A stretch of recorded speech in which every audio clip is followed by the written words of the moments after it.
আজ থেকে প্রায় 10 বছর আগে একদল বিজ্ঞানী এমন এক সিদ্ধান্ত নিয়েছিল যা শুনে সবাই বলেছিল ওরা পাগল হয়ে গিয়েছে।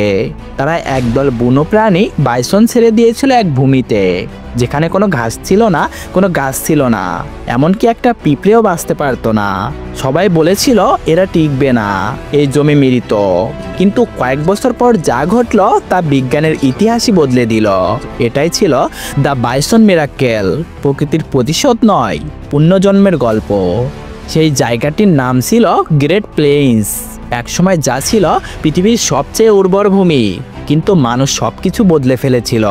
বনের জায়গায় চাষ, নদীর জায়গায় ফ্যাক্টরি আর কৃষি যন্ত্র আর রাসায়নিক ছোবলে এই ভূমি পরিণত হয়েছিল ধুলোময় মরুভূমিতে।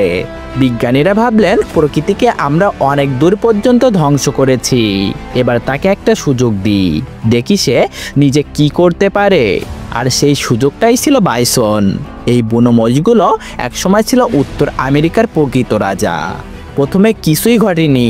বাইসনগুলো ঘুরে বেড়াতো ধুলোর ভেতরে শুকনো ঘাসের গন্ধ খুঁজতে। তাদের নিঃশ্বাসে ছিল হতাশা। বিজ্ঞানীরা প্রায় হাল ছেড়ে দিয়েছিলেন, কিন্তু 3 বছর পর স্যাটেলাইট চিত্রে দেখা গেল মাটিতে অদ্ভুতভাবে পানি জমতে শুরু করেছে। যেখানে কোনো নদী ছিল না, সেখানে নিজের মতো করে তৈরি হয়েছে জলধারা। বিজ্ঞানীরা বুঝলেন বাইসনের ভারী পায়ের ধাক্কায় মাটির উপরের স্তর নরম হয়ে যাচ্ছে। বৃষ্টির পানি গভীরে ঢুকছে, ঘুমন্ত বীজগুলো জেগে উঠছে। যে ঘাস শত বছর ধরে অদৃশ্য ছিল তা আবার মাথা তুলতে শুরু করেছে। এই ঘটনাকে বলা হয় দ্য বাইসন ইফেক্ট, প্রকৃতির ঘুম ভাঙার মুহূর্ত। আরও 3 বছর পর ড্রোন ফুটেজে দেখা গেল মৃত্যু ভূমির জায়গায় জন্ম নিয়েছে এক সম্পূর্ণ নতুন পরিবেশ। শুকনো জমিতে ফিরে এসেছে প্রজাপতি, পাখি, এমনকি হরিণও, যেখানে আগে কোনো প্রাণীরই অস্তিত্ব ছিল না। বিজ্ঞানীরা বললেন এটা শুধু পুনর্জন্ম নয়, এটা ছিল প্রকৃতির নিজেকে পুনরুদ্ধারের এক্সপেরিমেন্ট। বাইসনদের পায়ের নিচে জন্ম নিচ্ছিল নতুন জীবন, তাদের পেটে জন্ম নিচ্ছিল ঘাসের বীজ, যা পরে আবার জমিতে ছড়িয়ে পড়ত। প্রতি পদক্ষেপে তারা যেন প্রকৃতির স্থপতি হয়ে উঠছিল।